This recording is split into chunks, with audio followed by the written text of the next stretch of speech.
ब्रह्मगिरी पर्वत। यहाँ से होता है गोदावरी नदी का उगम। ब्रह्मगिरी पर्वत देखने के बाद हम जाएंगे गंगा द्वार और दुर्ग भंडार फोर्ट। ये फोर्ट एस्टोनिश करने वाले स्टोन में कार्व किए हुए स्टेप भी आज हम देखेंगे। बहुत सारी सिनेमैटिक शॉट्स और बहुत सारी इंफॉर्मेशन आपको आज के व्लॉग में मिलेगी, तो वीडियो को लास्ट तक जरूर देखना और व्लॉग को लाइक, शेयर और चैनल को सब्सक्राइब जरूर कीजिए। हेलो गाइज, स्वागत है आपका महाराष्ट्र मानसून सीरीज के थर्ड व्लॉग में, जो है ब्रह्मगिरी पर्वत पर। भारत के 12 ज्योतिर्लिंग में से एक 8वें ज्योतिर्लिंग त्र्यंबकेश्वर के पास स्थित ब्रह्मगिरी पर्वत पर। महाराष्ट्र के नासिक डिस्ट्रिक्ट में त्र्यंबकेश्वर के पास पश्चिम घाट में स्थित एक पवित्र पर्वत है, जो 1298 मीटर की ऊंचाई पर है और प्रसिद्ध गोदावरी नदी का उगम स्थल है। इसकी हाइट सी लेवल से अबाउट 1067 मीटर अप और लेंथ अबाउट 1465 किलोमीटर है। ब्रह्मगिरी पर्वत के 5 शिखरों को भगवान शिव के 5 मुख माना जाता है: सद्योजात, वामदेव, अघोर, ईशान्य और तत्पुरुष। इसलिए इस पर्वत पर चढ़ना पाप समझा जाता था। But with changing time, 1908 in this year, Seth Lai Chand Jashodanand Bhambani and Seth Ganesh Das of Karachi built 500 stone steps on this mountain at a cost of rupees 40,000, which made traveling and mountain earning her easier. Godavari नदी को दक्षिण गंगा भी कहा जाता है। ब्रह्मगिरी पर्वत से निकलने वाला जल 3 अलग अलग दिशाओं में बहता है। पूर्व की ओर बहने वाली धारा गोदावरी नदी बनती है, दक्षिण की ओर बहने वाली बैतरनी नदी है, पश्चिम की ओर बहने वाली पश्चिमी गंगा कहा जाता है। आंध्र प्रदेश के अंतर्वेदी और राजमुद्री के पास 2 मुख्य शाखाओं गौतमी और वशिष्ठ में बटकर समुद्र में मिलती है और इस नदी की एंड बंगाल की खाड़ी में होता है। ब्रह्मगिरी का शाब्दिक अर्थ भगवान ब्रह्मा की पहाड़ी है और पौराणिक कथा की मान्यता है कि यहाँ गौतम ऋषि और उनकी पत्नी अहिल्या यहाँ रहते थे और उन्होंने शिव जी की 12 वर्ष यहाँ तपस्या की थी और उनकी तपस्या से प्रसन्न होकर भगवान शिव ने यहाँ गंगा को प्रकट किया था। इस पवित्र जल के स्पर्श से महर्षि गौतम द्वारा अनजाने में हुई गौ हत्या का पाप मिटा था, जिस कारण इस नदी का नाम गोदावरी पड़ा और त्र्यंबकेश्वर ज्योतिर्लिंग स्थापित हुआ।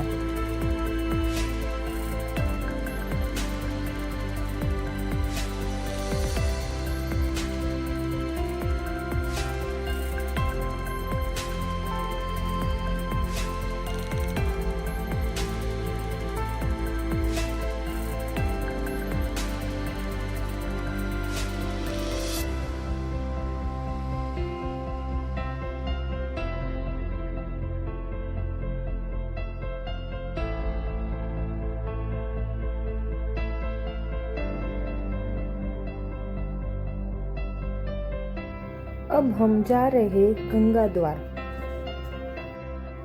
गंगा द्वार जाने के लिए पत्थरों से बनी करीब 750 सीढ़ियों की चढ़ाई करनी पड़ती है।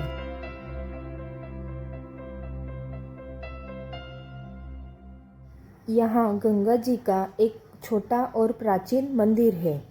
धार्मिक महत्व के अनुसार इस जगह को गोदावरी का प्रकट होने का पहला महत्वपूर्ण स्थल माना जाता है। पौराणिक कथाओं के अनुसार ब्रह्मगिरी पर्वत पर प्रकट होने के बाद गंगा जी यहाँ दिखाई देती है और फिर कुछ आगे चलकर गुप्त हो जाती है, जो बाद में कुशावर्त कुंड पर पुनः प्रकट होती है।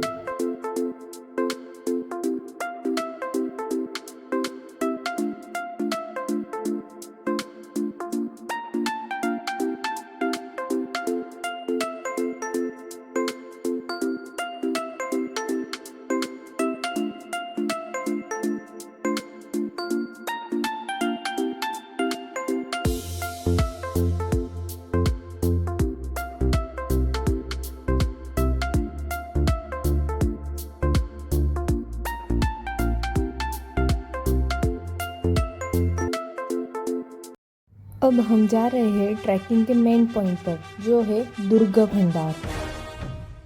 यहाँ पतली और कच्ची सड़क है और ये फोर्ट ब्रह्मगिरी पर्वत से पतली रेत में जुड़ा है। यहाँ की सड़क में मिट्टी होने की वजह से बहुत संभल के चलना पड़ता है। आपका एक कदम भी गलत हुआ तो आप सीधा खाई में। So guys be careful and जब भी आप यहाँ आओ तो पूरी सेफ्टी के साथ आना। दुर्ग भंडार एक हिस्टोरिकल हिल फोर्ट और वॉच टावर है। प्राचीन काल में इसका निर्माण मूल रूप से प्राचीन सातवाहन और यादव राजवंशों के समय का माना जाता है, जिसका यूज सेफ्टी और वॉचिंग के लिए होता था। बाद में समय के साथ यहाँ बहमनी, निजामशाही और मराठा साम्राज्य के अधीन रहा। सेंचुरी 1752 में इसे त्र्यंबक सूर्यजी प्रभु ने जीता था। इस फोर्ट का main use weapons and ammunition store house और वॉच टावर के लिए किया जाता था।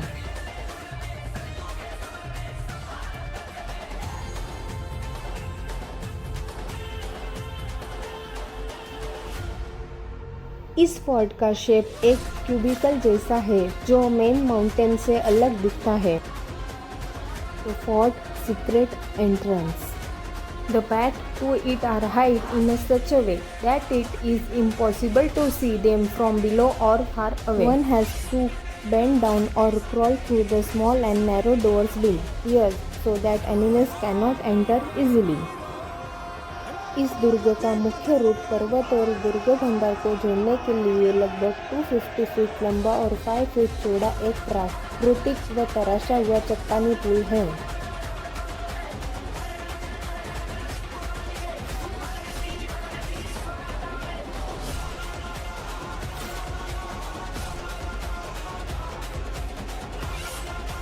(1824) से पहले सरोज नाम का एक मिश्रण बड़े बड़े महलों और किले बनाने के पत्थरों को जोड़ देने के लिए इस्तेमाल किया करते थे। इस मिश्रण में चिकनी मिट्टी, गुड़, दाल, चीनी और पेड़ों के सूखी छाल का इस्तेमाल करते थे और इसे ब्लॉक बना के इस मिश्रण को डाल के ग्रिप देते थे।